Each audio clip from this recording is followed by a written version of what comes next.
ओम श्री परमात्मने नमः।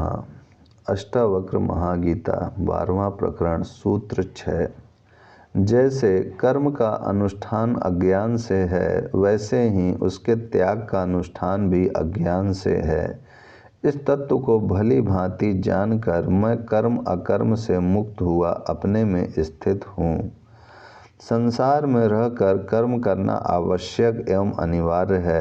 कर्म कई प्रकार के हैं, जैसे स्वाभाविक कर्म है, अनिवार्य कर्म है, प्रतिकर्म है, निष्कर्म है, अकर्म है आदि। फिर कर्म शारीरिक और मानसिक भी होते हैं। जीवन ही कर्म है, मृत्यु कर्म का अभाव है। कर्म का आरंभ जन्म के साथ ही हो जाता है एवं मृत्यु पर्यंत चलता है, इसलिए जीवन में कर्म रोकना असंभव है। गीता में कहा है, क्षण मात्र भी कोई कभी कर्म ना करता हुआ नहीं ठहरता, क्योंकि प्रकृति के गुण प्रत्येक से कर्म कराते हैं। किंतु जो कर्म अहंकार वश किए जाते हैं, वासना पूर्ति हेतु किए जाते हैं, जिनके पीछे कोई न कोई फलाकांक्षा होती है, वे ही कर्म बंधन का कारण बनते हैं। जिस कर्म में करता हो, अहंकार हो, मैं कर रहा हूँ, मैंने किया है, इस प्रकार मैं की जहाँ उपस्थिति है, वही कर्म बंधन है, क्योंकि यह अहंकार व मैं भाव ही अज्ञान है। इन कर्म बंधनों से मुक्ति के लिए भी मनुष्य अनेक कर्म करता है। ये जप तप योग भजन पूजन यज्ञ ध्यान समाधि आदि भी मैं भाव से ही किए जाते हैं। इनमें भी फलाकांक्षा रहती है, इसीलिए ये भी कर्म हैं जो बंधन स्वरूप हैं। अहंकार वश अथवा ज्ञान वश किए गए कर्मों का फल अवश्य होता है। शुभ कर्मों का शुभ एवं अशुभ का अशुभ फल होता है। यदि अशुभ बंधन है तो शुभ भी बंधन है। बेड़ी चाहे लोहे की हो या सोने की, मुक्ति के लिए दोनों बंधन ही है। इसी प्रकार कर्मों का त्याग भी बंधन है, क्योंकि उसमें भी अहंकार है। मैं भाव उसमें भी है, जो अहंकार एवं अज्ञान है। मैंने त्याग किया, इस भाव के रहते जो त्याग होता है, वह अहंकार को और बढ़ा देता है।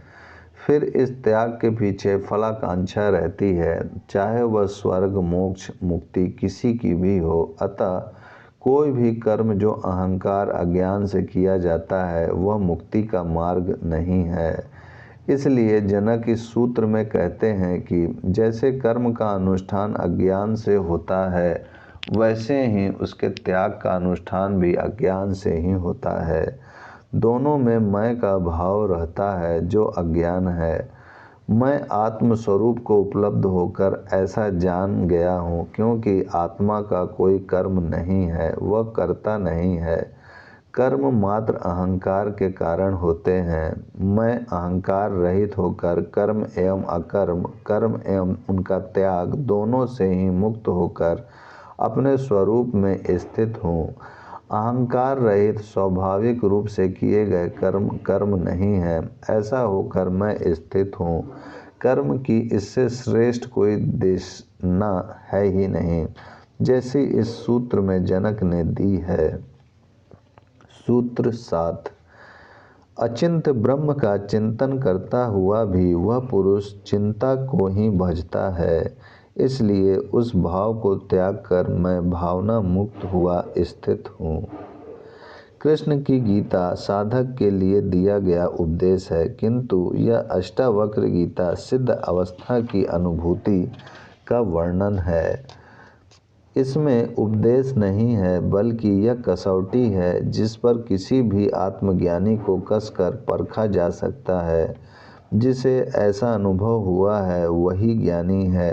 इस संसार में अनेक व्यक्ति अपने को सिद्ध महात्मा ज्ञानी तीर्थंकर पैगंबर ईश्वर पुत्र भगवान संत आदि कहते हैं।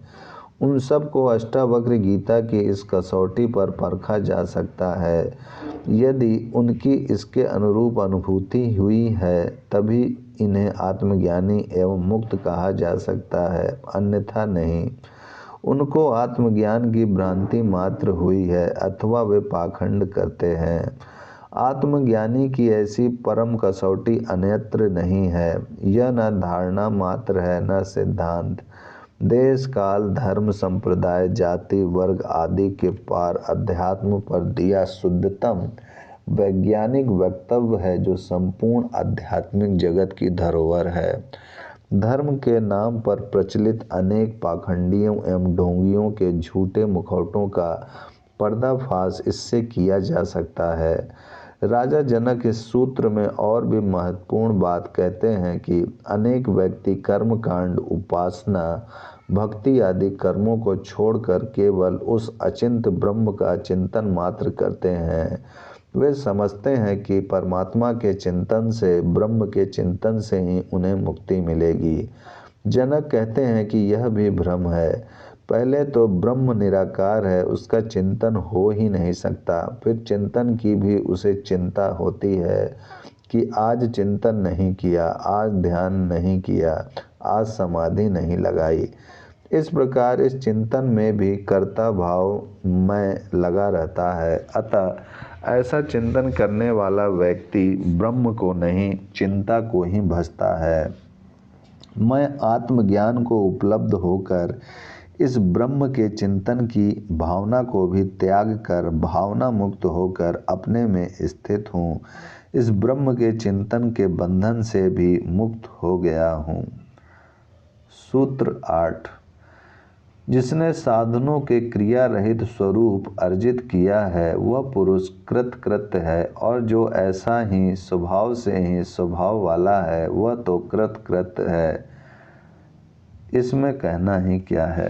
राजा जनक बिना कोई साधना किए, बिना जप तप योग भक्ति पूजा उपासना ध्यान कर्म किए ही आत्मज्ञान को उपलब्ध हुए, किंतु वे नहीं कहते कि ये सब साधन व्यर्थ हैं, इन्हें करना ही नहीं चाहिए, ये बकवास मात्र हैं, इनसे ज्ञान होगा नहीं, इनसे भटकोगे आदि। जैसे कि जय कृष्ण मूर्ति कहते हैं कि करना कुछ भी नहीं है, किंतु इससे व्यक्ति भटक भी सकता है। इसलिए जय कृष्ण मूर्ति के उपदेश से कोई पहुँचे दिखाई नहीं देते। राजा जनक कहते हैं कि यह आत्मा क्रिया रहित है। इसके क्रिया रहित स्वरूप को जिसने उपरोक्त साधनों से अर्जित किया है वह पुरुष कृतकृत्य है। उसे भी आत्मा की अनुभूति होगी, उसका प्रयत्न भी निष्फल नहीं जाएगा।